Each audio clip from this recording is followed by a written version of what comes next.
I think there's two ways that you can look at things. I think you can either be really upset and tired of what's going on, or have some sort of appreciation that we feel the things that we feel after maybe what the 2010s were across all of the entire Tennessee athletic department.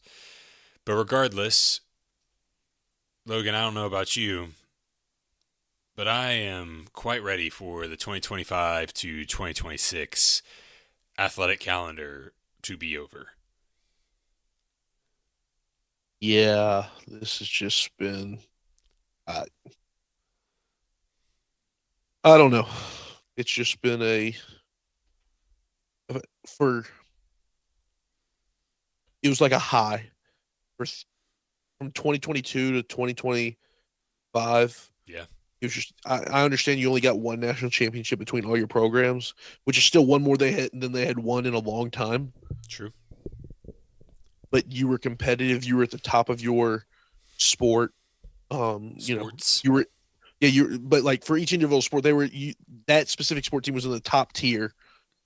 Even if they weren't the best, they were competing with the best. They were in that same tier in just every sport may be a stretch because obviously women's basketball hasn't been good for a long time, but like the majority of your sports that people have cared about at this school with baseball, softball, basketball, football, um, you know, you've been competing and it's not necessarily that you've completely dropped off. I mean, again, third straight Elite Eight, you know, couple of couple of games, a game or two away from another playoff berth in football. Not even You games, know, plays. You're a couple plays. You're yeah, 5 plays away. yeah, I mean, you make it to another super again in baseball this past year. So it's like it's not like you've just fallen off the wagon, Yeah, but this has just been a tough blow, man. It's just been tough. yeah. So welcome to the Rocky Top Rundown. We are not necessarily starting on the happiest of feet, but it's or of a foot, but it's hard to be after what we all just witnessed as Tennessee basketball. I mean, man, I don't. You can try to dress it up however you want, but Tennessee basketball got taken out to the woodshed today against Michigan. Leave some space. Don't want to discredit Michigan and the officials. I don't know that you can accurately talk about the game without talking about the impact the officials had in the first half, but that was not, and I want to be clear, was not the reason that you lost the game. But to get there, uh, they did have to beat Iowa State, the 2 seed, and I believe the Big 12 tournament runner up, Iowa State Hawkeyes. Not Hawkeyes. Whoo, they'll be upset for that. Cyclones. They're a bird of some sort. But it's let's start there. I mean, we talked about it last week. I posted about it on social media and had all types of Iowa State fans all over me or us and our take. But I mean, we talked about how what Tennessee had to do was come out rebound. They did that. They had to prevent or not Milicic, however you say his last name, had to prevent him from going off. Did that, and just do what you do well. Did that, and that resulted in a 14-point win. It's always helpful when you shoot just right at 51% from the field. And, the free throw numbers, they only shot 60%, but, 9 of 15, not terrible. But they come out and they just honestly dominated Iowa State. I mean, Iowa State looked lost. Not Metzenberger, whatever, Iowa State's head coach looked like he was in a blender, like he had no idea what to do next, like he was stuck. And Logan, you're muted. And it it was great. It was an Yeah, uneventful game all around. It was boring at points, but it gave you some confidence heading into Michigan. So before we get to Sure. Michigan, anything that you want to say about the Iowa State game? Because to get to the Michigan game, there was a very large feat of beating Iowa State. Now, if Jefferson plays, how different is the game? We won't know. But Yeah. Tennessee played who's ahead of them and took care of business. Yeah. I mean, there's not a lot of, I guess free throw shooting was a negative against Iowa State, but I mean, you made the ones you had to. Uh, there's not a lot of, that was just, that's not a game that I was really overly confident they could win. That, because I mean, that was a top 15 offense and defense in KenPom. Yep. I think I want to say it was like maybe the number 4 defense and the number 11 offense or something like that. And it may have been even top 10 offense. I'm just saying top 15 to give myself a little wiggle room. They are 21-5 offense Well, that and defense changed. range, But which that's that did after the change. Tennessee game. Yeah. So the Tennessee game dropped them. I'm pretty sure they were top 15 going into the Tennessee game. Yeah. So, I mean, you did a lot of good. The best shooter in the country, he made 2 threes. But he also missed, like, he was consistently missing because you were in his airspace. Yeah. But I mean, you had him so rattled. You had done such a good job on him in the first half. He stepped into a wide open 3. I'm talking a wide open 3. And I missed it back rim because he wasn't able to get into any type of a rhythm.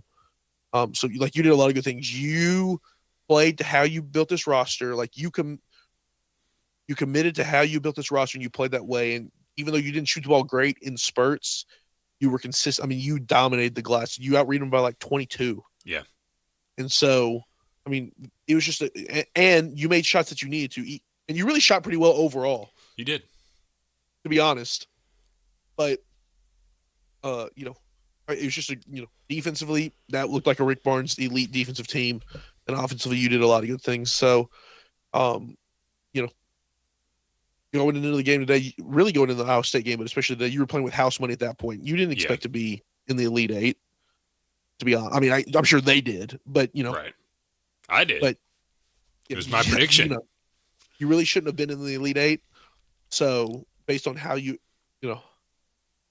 don't really know how to phrase that, but based off projections, based on paper, you said this, they were the most underseeded 6 seed. They really were a 5 seed, but then also based on how the season had played out and how metrics were pointing, Tennessee had no business beating Virginia. Correct. And so, it was good. It was fun to see. Yeah. You played a complete game against a team that, with their All-American, was definitely a Final Four caliber team. Yep. Without their All-American, it's still really good. I mean, they throttled a Kentucky team that beat you twice. Now, you were obviously throttled. You blew 2 leads to Kentucky, but you still lost to them, and that team throttled them. Yeah. So, it was good to see. Harry was phenomenal. Ethan Berg was beyond phenomenal. Nate was great in the Iowa State game. Nate was really good in the Virginia game. He kind of studied the ship in that Virginia game, which I think we talked about last pod. And then Jacoby didn't shoot it quite as well in that Iowa State game, but he had a couple timely ones. Yeah. Which were really important ones. He made the ones he needed to. So, top to bottom, it was just a great win. And, in my humble, uneducated frat boy podcaster opinion, nice. It was one of those things where that was just a bonus to kind of cap off the year. And it gave you at least a little bit of confidence going into the day. Yeah. Even though you knew it was going to be an extremely, extremely tall order. No, it was. And there's something you said that I think is important as we flip over to the Michigan game. Against Iowa State, you did what you were built to do, and you stuck true to your game plans. You get to Michigan today, and in a lot of ways, this game mirrored Houston last year. In the sense of you had a way that you were winning, and then you get to this game in the Elite Eight for a trip to the Final Four, and you start the first half like you're the Warriors or Alabama, just trying to put up threes rather than attacking inside. Now, give Michigan some credit. They weren't necessarily allowing it. They were leaving three-point shooters open. If the ball hit the paint, there was 2 or 3 Michigan defenders crashing in every time. So the three was Yeah. open. Michigan was daring you to beat them from 3, and they were going to live with that Sure. result. Mm-hmm. And it looked like you were maybe going to be able to hang with them, but guys were so rushed that they weren't able to hit shots. When Bishop hit his first 3, I was like, oh, this is going to be Virginia all over again. And it was not.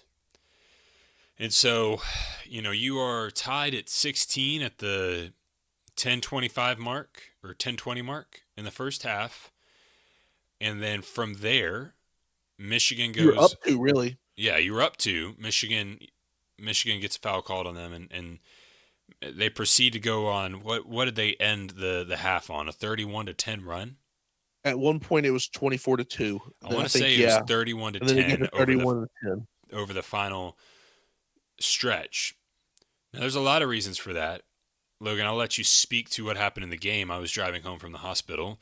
If you follow us on socials, you saw that my wife tried to go into labor today. The doctor said, never mind. Or the baby said, never mind. I will wait a couple more days maybe. So we were driving home. I couldn't. Traffic was too chaotic to try to watch and drive. But I know one thing is for certain, and I'm not saying that this is why Tennessee lost, but there was a significant change in the whistle from the 10:20 mark on. And I need to pull up the graphic, but Felix getting 2 fouls early, essentially all your bigs getting fouls early, completely shifted the game. And Michigan didn't have to worry about the foul count for pretty much the entire game. But Michigan's last foul was at the 10:20 mark, and then Tennessee proceeded to foul 1, 2, 3, 4, 5 straight times before Michigan's next foul. And then Michigan got a foul called on them, and then Dwayne Brown turned around and immediately got one on him. So foul count was 6-1 across 7 minutes of game time. And that's going to be hard for anyone to overcome. Now, I don't want to sit here and say that the refs cost them the game. My guess is that Michigan was also fouling, just not getting called. But also, Tennessee's got to be smarter in how they're defending to not get the foul calls going against them the way that they were. So, Logan, what happened in that 31-10 run and to close the first half? I mean, I have a hard time. Like, officials are just bad, and I don't know how many times we've talked about this on this podcast, and it may be an episode thing. Like, they're just bad. So it's to a degree, there's an expectation. Like, it still makes you mad in the moment. Yeah. But you really have to go in with that expectation that they're going to be bad, because that's just what they are. They're just not good at their job, and they should be. They should be better than what they are at their job. Yeah. That being said, Michigan was the aggressor. Yep. For a team that hasn't shot threes well all year consistently, we sure took a lot of threes. 26 today. Yeah, and like 13 in the first half. And some of that is Michigan switched 1 through 5 like we like to do. But like it looked way better than when we do it. Yeah. Like we settled. We didn't really try to put our head down and get into the paint. But even when we just, I don't know. We just did. I mean, we just didn't get into the paint. We didn't get paint touches. So then we start shooting. We just start chucking up threes, and then Michigan's looking to push. So then Michigan gets out in transition, and then it's 1 pass, 3, couple passes, layup, whatever. So then the game just started going up and down. We actually took care of the ball today. I think we had 8 turnovers. 9. Turnovers really weren't 9. I'm about to say turnovers really weren't a problem today. But they shot in that run. I think they shot 15 free throws, which is an issue. It is. They shot 20 more free throws. Yeah, and it was one of those things where I didn't necessarily have a problem with some of the foul calls. Some of them were bad. And like Yaxel had an and one on a reverse where the kid went up and dunked, grabbed the rim and actually hit the ball too. Yeah. And they called it and one, didn't call offensive interference. But that one was kind of even because Dwayne Brown got a chase down block that was an obvious goaltending call. Yeah. so they can offset. How many Um, goaltending calls did officials get wrong this March? And I know it's not over, but like well, there was 3 today in the Tennessee game alone. that's terrible. You have one job. So yeah, so you know, and then they just started. Then they just started playing with Tennessee, Yeah. and then and the same thing that we've talked about, and I don't know how many times I've said it on this podcast. We got into rotation because we could not stay in front of the ball, Yeah. and then all Michigan is to do extra pass, and then I don't know if like I knew this. I don't know if Tennessee knows this, but Yaxel Lindbergh is probably going to win National Player of the Year. Yeah. And I've never seen a flip from how you defended that guy Friday night to leaving the National Player of the Year front runner open again and again. I mean, he had 5 or 6 standstill wide open threes. Now he only shot 3 of 9. That's really not that bad of a percentage, especially for a guy that's really more of a 4. Yeah. Like he shot around the 30 to 33% mark, which is what a decent big man shooter is. I mean, Yeah. In today's game, you really want to be closer to the 40s, Yeah. but still, I mean, that's enough to where he's a legitimate threat that you can't let him get a clean look. But not even that. You take his 3-point shooting out. He was 7 of 10 from the field. Yeah. Like from 2, he was 7 of 10. Yeah. And some of that So, was he had what? At least 2 putbacks? he had one where he missed a 3 and then tipped in his miss. Correct. He missed a 3 and tipped in his miss. Which is unacceptable. I mean, Felix was out there on him too. How does that happen? How? Yeah. He didn't miss his bunny and tip in his miss. He shot a right wing 3 and then tipped it in from the block. Yep. So, yeah, I don't know. It was just a tough one to swallow. And I mean, Nate struggled a little bit today, but it's not really fair to say Nate struggled because everybody struggled. Jacoby had 20, but it's not like Jacoby he really shot played great or shot times. well. Yeah. He was so, 8 of 22, 4 of 13 from 3. He only had 1 free throw.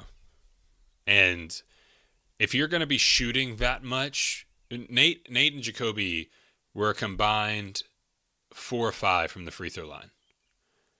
Like, if those two guys are also going to be putting up 34 shots, they need to be getting to the free throw line more. yeah, And you're right. I mean, as far as like efficient output on the offensive end goes, Dwayne Brown was probably your most efficient. He was your most efficient scorer at 3 of 5. Felix was 4 of 8. Everyone else was well below 40 or 50%. But even Felix was like, didn't hardly play in the first half. Right. I texted you. He shot that runner from like 8 feet. Yeah. Like, it just wasn't, like I said, told you, you're going to lose, at least lose going down, like how you play. Yeah. Like, go down on your own terms. Yeah. Like, that sucked. Yeah. There was nothing enjoyable about that game. And, again, I think a couple things. One, we didn't really talk about it because we didn't know if I still stand by if Aiden Holloway doesn't decide to sell drugs. I think Alabama could have beaten Michigan, but they were down one of their best scorers, and that was going to be a tall task. I still thought they could have, in the same way that Tennessee could have, but it would have required a full 40 minutes of your best shot. And we talked about this, you and I did. It was going to require Tennessee's best basketball for 40 minutes. They weren't going to be able to have a slip up like they did against Virginia. Honestly, it was going to take another game similar to Iowa State, where you had to keep the game slow, had to be deliberate with your shots, and be really intentional with everything you were doing. You're going to have that and have a friendly whistle. I wish I had saved the tweet. But the free throw differentials free throw differentials this tournament, Tennessee was at 0. Michigan, I think, was second or third behind Arizona at like something around 20 to 30, maybe even 40 more free throws than their opponent. I want to say Arizona's in the 50s. So you were going to need the whistle to be also competitive and level, and you didn't get that. And you can mitigate poor officiating or the whistle not going your way by playing your brand of basketball, but they didn't do that. They put up way too many threes to start the game. Maybe Bishop hitting his three was the worst thing that could happen. But what did we talk about last week as to why Jacoby had been so effective in the first weekend? He was getting downhill and he was shooting his floater. He was shooting his mid-range. He was taking what the defense was giving him. Now, the defense wasn't giving him much today, but he also was not looking to get downhill. There was a lot of coming off screens and then fading up and making your three-point shot you were going to take even harder. Yeah. And it just sucks. I hate that that's how Jacoby went out, but we needed more out of Jacoby to win. And, they talked about it on the broadcast. And Nate. Jacoby and Nate had to be better than what they were, and they were not. And they talked about it on the broadcast, but, last year when Jacoby was at Michigan, he averaged 9 points in his 2 games against Michigan. Dusty May had a recipe that he knew it would work, and it was tough. Your defense wasn't good enough. And, I mean, they were getting out in transition, just getting wide open shots. Like, correct me here, but transition defense, similar to rebounding, it is like training, knowing where to be, all that. Transition defense is a lot about just hustle. Are you willing to bust your tail to get back? Now, the other part of it is you have a team that likes to get out in transition. You have the other team that wants to score or wants to get offensive boards. That creates, if you don't get it's a high risk, high reward type thing where if you don't get the offensive rebound, you're probably going to be outnumbered in transition going back. And that's what happened a lot today. And you needed to secure more offensive rebounds, win the rebounding battle decisively, which was they tied. They tied 42 apiece. And most of your offensive rebounds came in the first 10 minutes of the game. Yes. And so Michigan made those adjustments. They went and got defensive rebounds and then got out in transition. And maybe that's the only thing where I can fault Rick for is not just saying get back on defense. Like let's stop them and let's bring this game down to a grind. But they continue to try to grab these offensive boards, which I think that would have been a tough adjustment to make because you're going completely against your character. Not only are you shooting too many threes, but you're also, you feel comfortable throwing up a three because you feel like you can get the offensive rebound and get it put back. Correct. So it was a spiraling effect. If that sounded like I was throwing one thing on top of another, that's because that's how today went. All that, and then you didn't get a friendly whistle. Yes, correct. Today was probably worst case scenario that it could have been for Tennessee. Yeah. I mean, I don't have a problem in kind of touching on what you said at the beginning of all that. I don't necessarily have a problem with Tennessee being in the negatives and free throw differentials because the way they play, they're probably going to be most of the time. Yeah. Like that's your trade-off, right? Yeah. If you're going to be overly physical, which they should be, that's how they like to play, and it's brought them a lot of success. I mean, the reason they won Friday night is because they absolutely bullied Iowa State. 100%. So I don't necessarily have a problem, but the problem is when in some of the ways it comes, and then like if you're going to be overly physical, you at least have to get the same type of whistle on the other end. Yeah. So, that just kind of is what it is. I'm surprised that Arizona, like, there's no reason Tennessee and Arizona play the same way. The only difference is Arizona has a bunch of guards. The player of the year in the conference is one of Arizona's guards. They got a couple of McDonald's All-American freshman guard. In Bradenberry's. So from top to bottom, as much as you can like Boswell, and I thought Boswell took a nice step this year from last year. Yeah. Nate was kind of a guard this year, but it's his first year playing the position he did. And then, Jacoby was especially better towards the end of the year.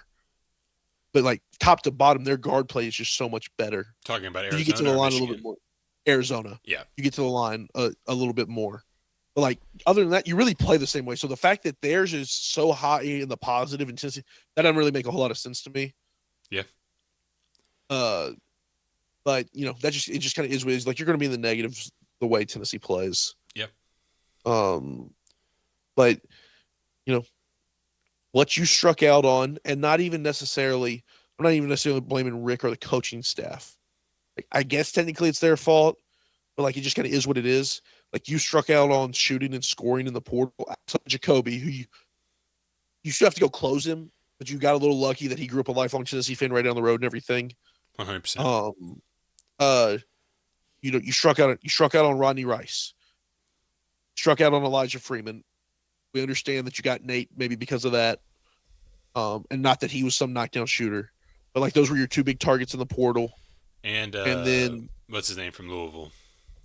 and Liam McNeely. McNeely from Yeah. Louisville. Which So that like was a huge is proving to be a huge miss yeah, as far as like having a set shooter goes.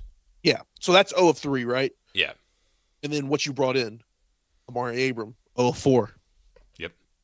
Berg, we'll say 1 for 5 because I think he was a lot better the last 4 weeks. Yeah. But I don't want to completely go 0 for there, but it's probably not a full like But that's still a TBD. I also don't know that he was a plug and play guy.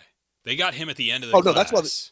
Yeah, they brought him in to come help. They needed roster help Okay. because he's played professional ball for like 3 or 4 years. Yeah, yeah. Yeah, so that's why they went and brought him late. It was kind of like the Santiago Vescovi thing from a few years ago. Gotcha. So, um, that's and then Jalen Carey. Jalen Carey is what helped you.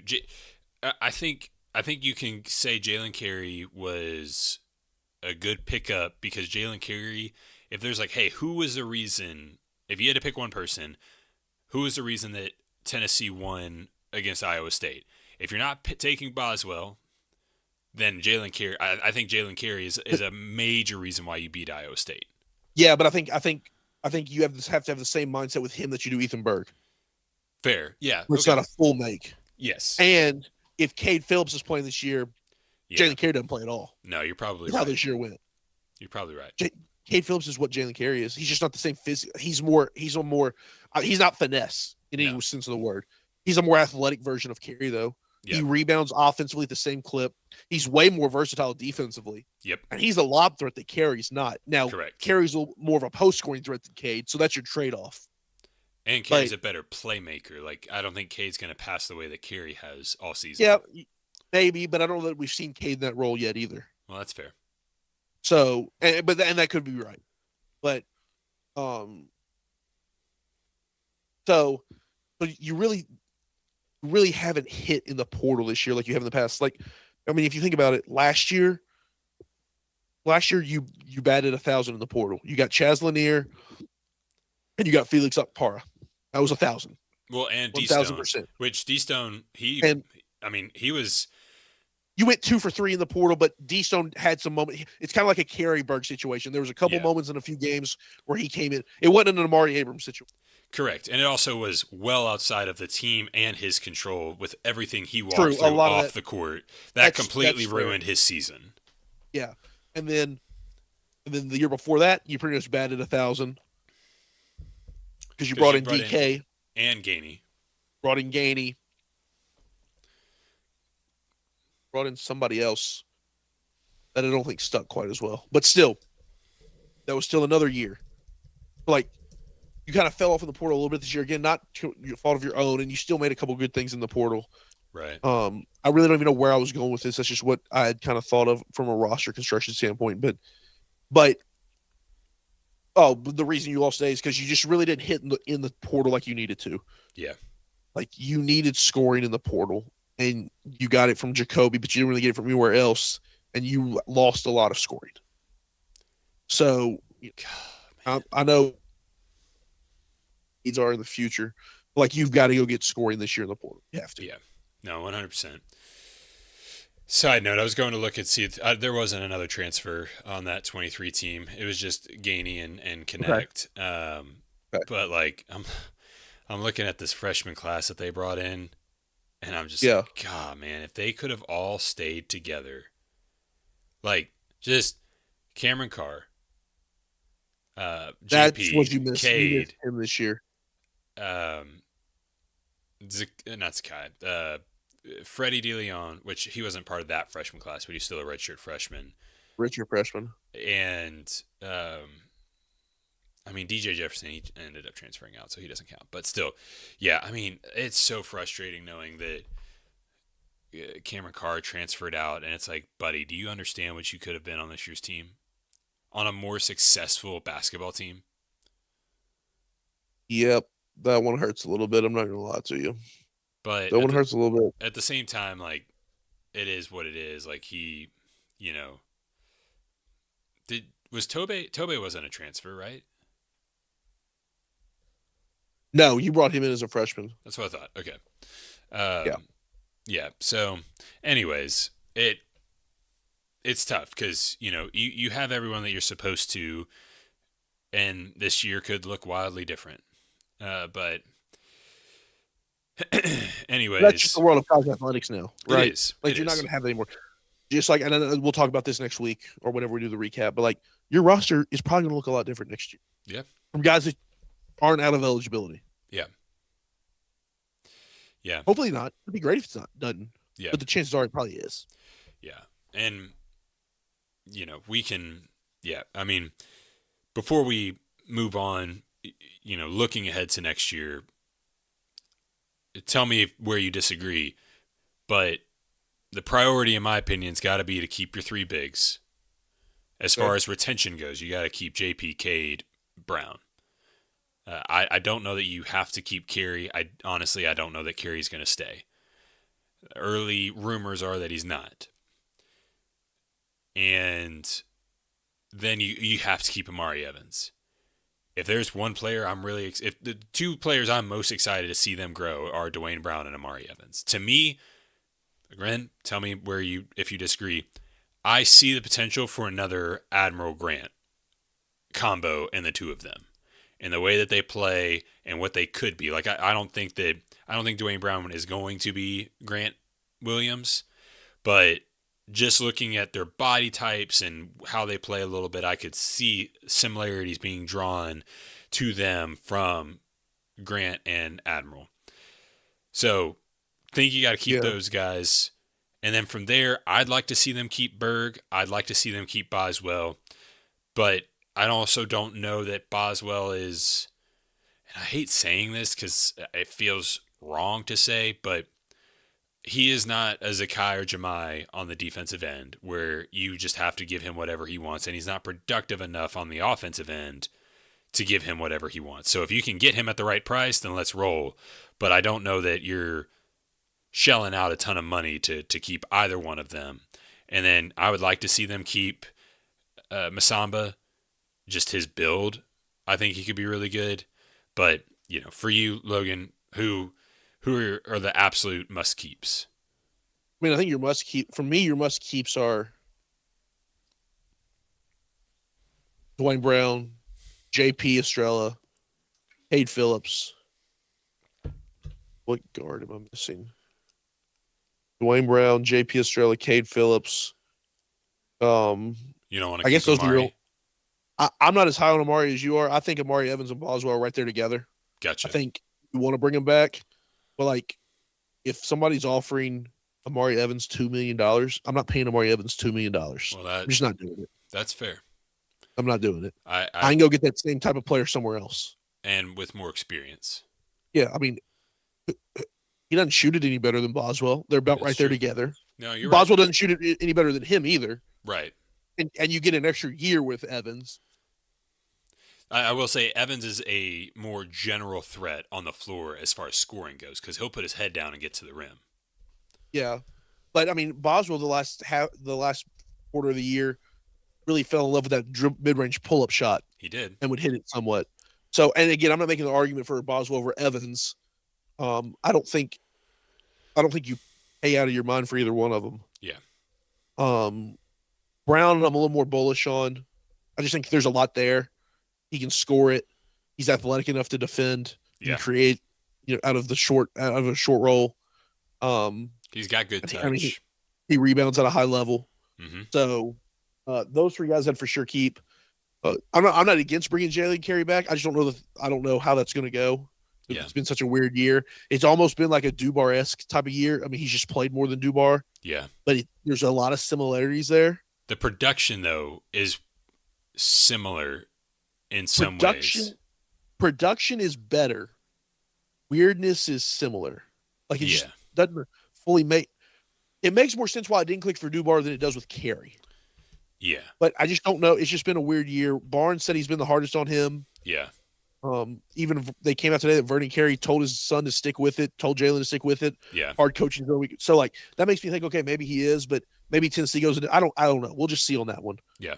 Um, I don't again, I think Troy Henderson is in the same fold as Boswell and Amari Evans as guys you'd like to have come back. Yeah. I don't think he's to that tier either. Like I think if you can only keep two, I think you keep Boswell and Evans over Henderson. Yeah. Even though Henderson may be the shooter out of the three of them. But um and then Masamba, it just kind of I think that's somebody you'd love to have in your program because I think that's a high ceiling, I agree. high potential guy if you can get there. But again, that's just kind of that's not he doesn't help you next year more than likely. Now he could take a massive step and help you next year, but um, but yeah, no, I think your three absolutes are Estrella, Phillips, Brown, and then right below that must keeps are Boswell, Evans. That's guys you'd really like to bring back because I mean the one thing Boswell has going for him, of course, Evans will be in year 2 now, so that helps. Yeah. That kind of, but Phillips, Estrella, and Boswell are your culture guys. Like those are the guys that have been here, that know the culture. That's true. Now again, Brown and Evans step into that now because they'd be in year 2. Yeah.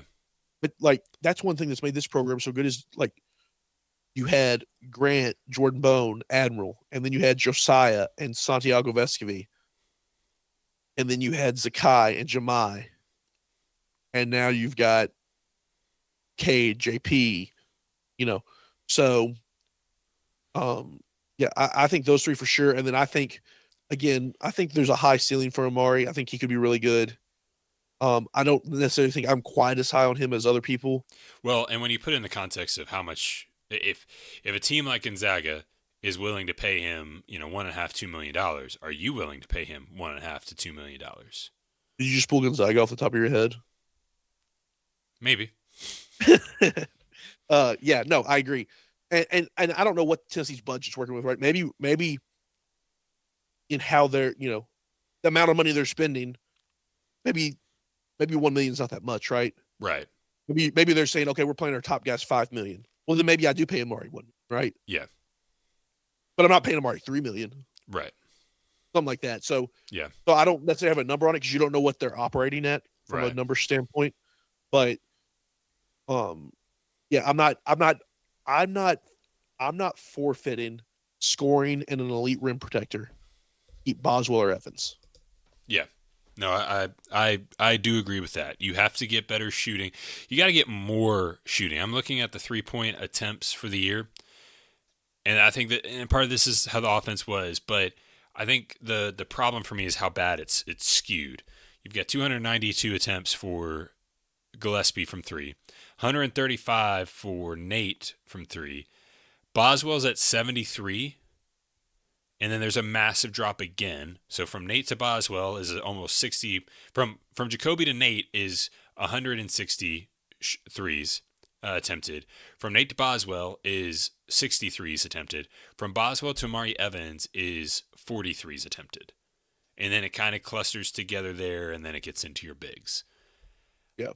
That's got to spread out more. Obviously, you want the guys that are going to be the best shooters shooting, but you can't leave yourself open to have teams hone in on 2 guys to shut everything down.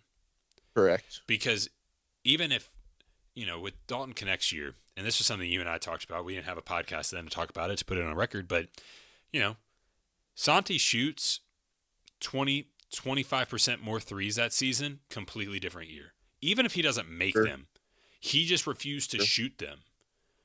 And they were able to key in on Dalton Connect even more. But if you were able, and even last year's team, I talked about it all the time. I thought Jamai should have shot way more because it's another threat. And I think for the inside-out game to work, everyone on the outside needs to be a legitimate threat.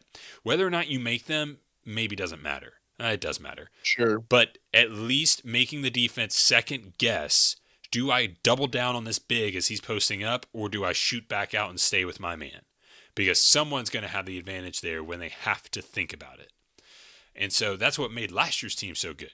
If you had a big, you put, which JP was never out there, but imagine JP out there with Zakai, Chaz, Gainey, and Jemai out there. All four of those guys were guys that, they probably could and would hit a three. Can you imagine what JP could do? And that was something Rick talked about. We didn't have that option last year, but if a big was able to post up and had those threats around the perimeter, whereas this year I think that was a big weakness of the team. Sure. And we can debrief that. We know what the weaknesses of this team are. But anyways, all that to say, they gotta get another rim protector. I think that's gonna be crucial. Or maybe they don't. I think I think you need another Felix of some sort, and there's gonna be plenty. But then, well, I don't know about plenty. That's a special dude. No, you're right. Sorry, Felix, perimeter, everything like that. But a rim protector, yes. When I say Felix, I mean going to get Felix, like the Felix we got last year. I think you could go find some more of those because Felix took a massive jump defensively this year. Yeah. And then scoring, obviously, always going to need that. But Logan, real quick, and maybe we just hit on it and then move out, or we talked about this March Madness run and things like that quickly, and we can dive into a different episode when we debrief the whole season. But regular season Rick, 4 straight Sweet 16s, 3 straight Elite 8s. Has ran into 3 straight 1 seeds, ran into Zach Edey, ran into maybe one of the greatest basketball teams to not win a title in Houston last year, and then ran into arguably the best team in college basketball this year. What does this run? Is this his best coaching job?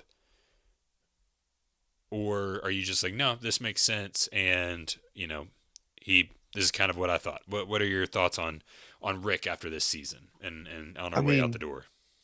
I mean, I definitely think it's up there as one of his best coaching jobs. I mean, there's no reason, right?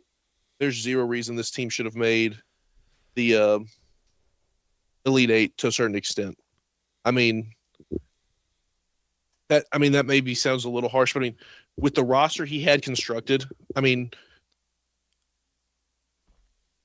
it's just not really, I don't want to say not built to win in March, because when you're physical and you can rebound the ball and things like that goes a long way in winning close games, but they don't really shoot free throws that well. So, I do think this is one of the Rick Barnes can't win in March thing. That's done.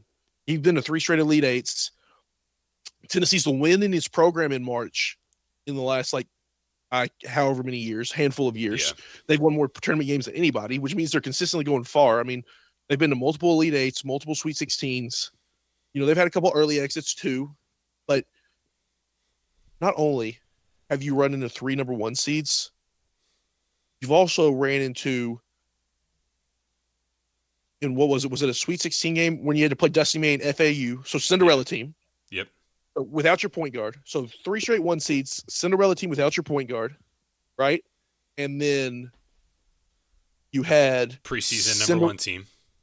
Preseason number 1 team when you were a 6, or was you? What were you after you won the conference tournament? Whatever seed you were, I don't know. I want to say they were a 4 or 5 seed. They weren't a 4 or 5 seed. I want to say they were a 3 seed. I want to say that was a 3-7 matchup, or no. Michigan was an 11. Oh God. Yeah. Yeah. So that, and then you had Grant's sophomore year before they were a 2 seed when they ran into Purdue. They lost to Sister Jean and Loyola, the Cinderella team that year. So it's just you have to get lucky in March, and for whatever reason, we just keep getting unlucky to an extent from a matchup standpoint, not from a refereeing or shot making. Just from a matchup standpoint, we seem to not be able to completely catch a break. Yeah, Sorry, I got a dog all around me right now. you're But good.